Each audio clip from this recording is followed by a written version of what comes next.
दोस्तों, आपका बहुत बहुत स्वागत है आज की इस नई वीडियो में, जहां पर हम अपनी इस सीरीज़ का उत्तराखंड पटवारी एवं लेखपाल भर्ती के लिए उत्तराखंड के कुछ सामान्य ज्ञान के प्रश्नों को यहां पर डिस्कस करने वाले हैं। ये क्विज फॉर्मेट में होगा, जहां पर आपके सामने प्रश्न होगा और आपके सामने होंगे 4 ऑप्शंस। तो उन ऑप्शंस में आपको सही आंसर को क्लिक करना है और फिर जो है अपना जो स्कोर होगा उसको कमेंट बॉक्स में बताना है। तो यह जो है क्विज नंबर 2 है उत्तराखंड पटवारी एवं लेखपाल भर्ती के लिए। तो चलिए स्टार्ट करते हैं। पहला प्रश्न आपकी स्क्रीन पर, उत्तराखंड में प्रसिद्ध घंटाकर्ण का मंदिर किस जनपद में स्थित है? आपके सामने ऑप्शंस हैं, आपको बताना है जो घंटाकर्ण का मंदिर है वह किस जनपद में है। तो यह जो है टिहरी जनपद में। टिहरी जनपद में यह है घंडियाल डांडा जो है वहाँ पर यह स्थित है। नाम है घंटाकर्ण मंदिर। अगला प्रश्न, पाताल रुद्रेश्वर गुफा स्थित है। आपको दोबारा देखेंगे, पाताल रुद्रेश्वर गुफा कहाँ स्थित है? ऑप्शन आपके सामने हैं। तो यह स्थित है चंपावत जनपद में, जो कि यहाँ की एक मान्यता है कि यहाँ पर जो है शिव जी ने तपस्या की थी और उसके बाद उनको यहाँ से मोक्ष की प्राप्ति हुई थी। तो इस गुफा का नाम है पाताल रुद्रेश्वर गुफा, जो कि चंपावत में स्थित है। चलिए बढ़ते हैं अगले प्रश्न की तरफ। अगला प्रश्न है, उत्तराखंड में सबाली बानू किस खेल से संबंधित हैं? तो नाम है सबाली बानू, ये किस खेल से संबंधित हैं? तो ये संबंधित हैं टेबल टेनिस से। तो ऑप्शन जो बी है वह सही हो जाता है। तो यहाँ पर क्वेश्चन नंबर 3 था। इसके बाद बढ़ते हैं क्वेश्चन नंबर 4 की तरफ। दरबार साहिब किस जनपद में स्थित है? आपको बताना है, ऑप्शन आपके सामने हैं। तो दरबार साहिब जो है वह है इन जिलों में से देहरादून में। तो देहरादून में जो है श्री गुरु राम राय जी का जो है दरबार है। तो यह है देहरादून में, जहाँ पर जो है झंडा मेला का भी आयोजन किया जाता है। ये भी आपको ध्यान रखना है। अगला प्रश्न है क्वेश्चन नंबर 5, निम्नलिखित में आषाढ़ी कौथिक किस मेले को कहा जाता है? आषाढ़ी कौथिक जो है वह किस मेले को कहा जाता है? तो वो कहा जाता है बग्वाल मेले को। तो ऑप्शन नंबर जो ए है यहाँ पर राइट आंसर है, बग्वाल मेला। नेक्स्ट क्वेश्चन है, उत्तराखंड में राम नवमी किस आभूषण को कहा जाता है? एक आभूषण का नाम जो है वह राम नवमी रखा गया है। तो वह किस आभूषण को कहते हैं? ऑप्शन आपके सामने हैं, आपको सही आंसर को टिक करना है और अपना जो स्कोर है उसे नोट कर देना है। तो जो है गुलबंद जो होता है उसे रामनवमी भी कहा जाता है। अब जो है प्रश्न उठता है कि जो गुलबंद होता है उसे जो है किस तरह से शरीर के कौन से अंग में पहनते हैं? तो उसे जो है गले पर पहनते हैं। तो गुलबंद जो है वो गले पर पहना जाता है। अगला प्रश्न है, परवार वंश का चरित्रहीन राजकुमार किसे कहा जाता है? ऑप्शन आपके सामने हैं, चरित्रहीन राजकुमार। परमार वंश का चरित्रहीन राजकुमार किसे कहा जाता है? तो पराक्रम शाह को जो है परमार वंश का चरित्रहीन राजकुमार कहा जाता है। आपको ये याद रखना है, पराक्रम शाह को। नेक्स्ट क्वेश्चन है क्वेश्चन नंबर 8, अभागा शहजादा किसे कहा जाता है? अभागा शहजादा। ऑप्शन आपके सामने हैं, दारा सिकोह, सुलेमान सिकोह, शाहजहां या फिर औरंगजेब। तो सुलेमान सिकोह को जो है अभागा शहजादा कहा जाता है। तो ऑप्शन नंबर जो बी है वह सही हो जाएगा। नेक्स्ट क्वेश्चन की तरफ आगे बढ़ते हैं। नेक्स्ट क्वेश्चन है, पंवार शासनकाल में जो सामाजिक व्यवस्था थी वह किस प्रकार की थी? तो आपको यहाँ आपके सामने ऑप्शंस हैं, आपको सही आंसर को टिक करना है। जो सामाजिक व्यवस्था थी पंवार शासनकाल में वह किस प्रकार की थी? तो वह थी पितृसत्तात्मक। तो ऑप्शन नंबर जो बी है वह सही हो जाएगा। पितृसत्तात्मक जो सामाजिक व्यवस्था थी वह थी पंवार शासनकाल में। अगला है, मानेग बुग्याल किस जनपद में स्थित है? बुग्याल का नाम है मानेग बुग्याल। तो यह किस जनपद में स्थित है? तो यह है उत्तरकाशी जनपद में। तो ऑप्शन नंबर जो सी है वह राइट हो जाएगा, उत्तरकाशी में है मानेग बुग्याल। तो बुग्याल से संबंधित प्रश्न जो है आपको याद रखने हैं। अगला प्रश्न है क्वेश्चन नंबर 11, केदारजू किसे कहते हैं? इनमें से किसे कहते हैं केदारजू? तो केदारजू कहते हैं थल केदार को। ऑप्शन नंबर जो ए सही है।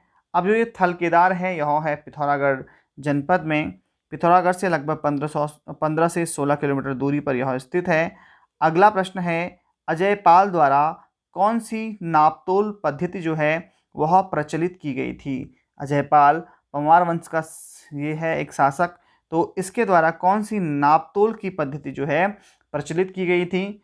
तो इसके द्वारा प्रचलित की गई थी पाथा। ऑप्शन नंबर जो ए है वह राइट हो जाएगा। अब जो ये पाथा जो है वह क्या होता है, तो एक पाथा जो है वह लगभग 2 किलोग्राम के बराबर होता है। ये आपको ध्यान रखना है, इस तरह से भी ये पूछता है। और अगर एक मण की बात की जाए कि एक मण क्या होता है, तो एक मण जो है वह कहते हैं 40 किलोग्राम को, ठीक है। और अगर मुट्ठी की बात की जाए तो मुट्ठी क्या होती है, तो जो है 8 मुट्ठी जो होता है वह होता है कितना, 500 ग्राम, यानी कि आधा किलो के बराबर।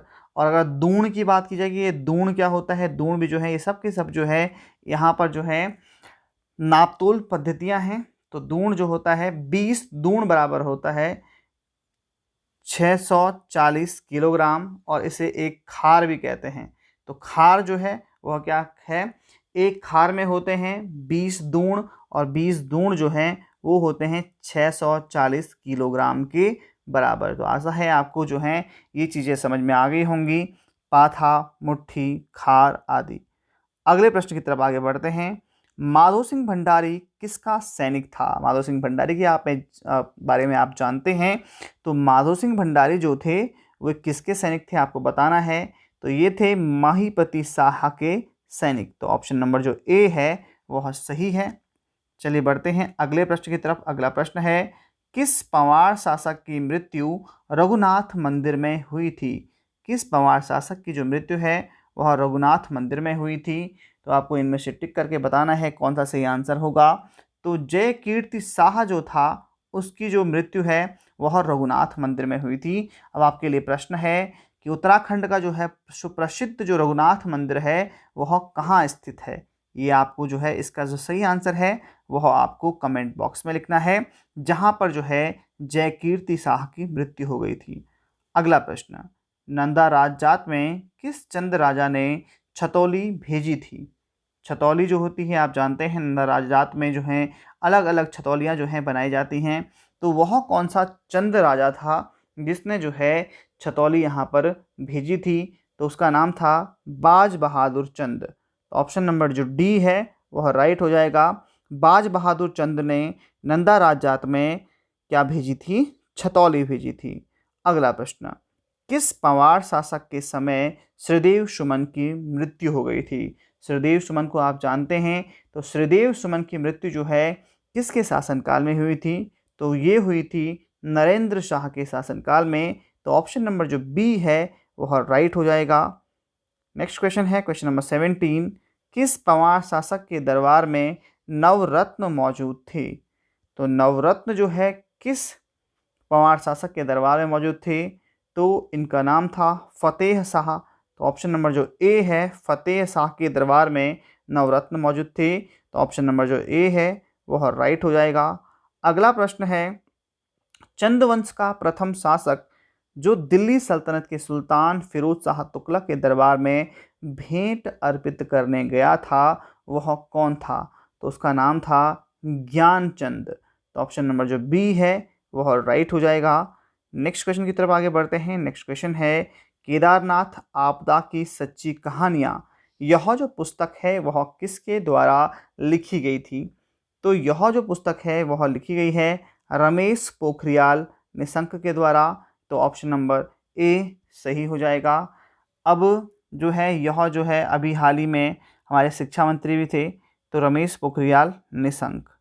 अगला प्रश्न है, जलेश्वर मंदिर कहाँ स्थित है। जलेश्वर मंदिर कहाँ स्थित है। तो जलेश्वर मंदिर जो है वह है कर्णप्रयाग में स्थित। तो ऑप्शन नंबर जो है ए है वह राइट हो जाएगा। अगला प्रश्न है, खतरडुआ त्यौहार संबंधित है। खतरडुआ त्यौहार जो है वह किससे संबंधित है। ऑप्शन आपके सामने हैं, और इसका जो राइट आंसर है वह है पशुओं से संबंधित है खतरडुआ त्यौहार। अगला प्रश्न है, बिखोती के नाम से जाने जाने वाला त्यौहार कौन सा है। बिखोती, तो बिखोती जो है किसे कहते हैं। तो बैसाखी में जो 13 और 14 अप्रैल को जो मेले होते हैं उसे कहते हैं बिखोती। तो 13-14 अप्रैल को ये होता है और बैसाखी के समय में ये होता है, तो इसे कहते हैं बिखोती बैसाखी को। इस समय जो है पूरे के पूरे उत्तराखंड में जो है जगह जगहों पर बहुत सारे मेले होते हैं। कवि चित्रकार मौलाराम जो है चित्रकला की किस शैली के लिए प्रसिद्ध हैं? तो मौलाराम जो हैं वे हैं गढ़वाल शैली के लिए प्रसिद्ध। तो ऑप्शन नंबर जो बी है वह राइट हो जाएगा।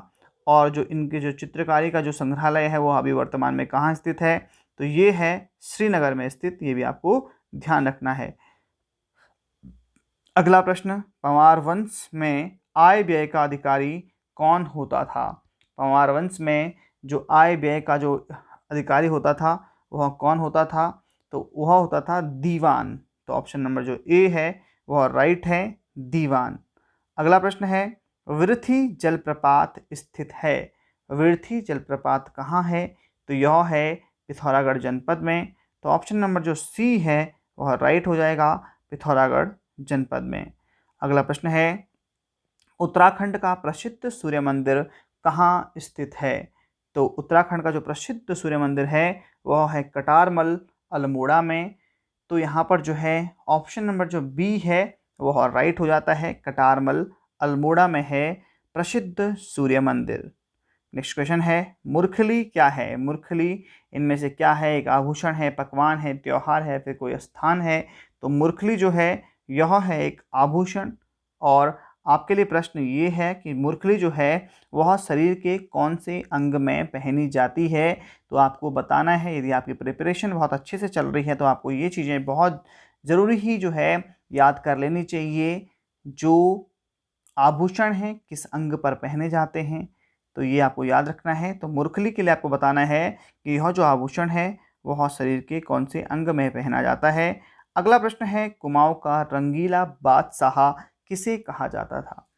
तो जो कुमाऊं का रंगीला बादशाह है वह किसे कहा जाता था? तो वह कहा जाता था देवीचंद को। तो ऑप्शन नंबर जो ए है वह राइट हो जाता है, कुमाऊं का रंगीला बादशाह देवीचंद। अगला प्रश्न है, नवादा देहरादून में किस रानी का महल था? तो नवादा देहरादून में जो है वह महल था रानी कर्णावती का। रानी कर्णावती के बारे में आप जानते ही हैं। इन्होंने जो है बहुत ही जो यहाँ पर मुग़ल जो अपनी सेना लेकर के आए थे उनकी नाक काट दी थी, इसलिए इनको नक्कटी रानी भी कहते हैं। तो रानी कर्णावती जो है इनका जो महल था वो था नवादा देहरादून में।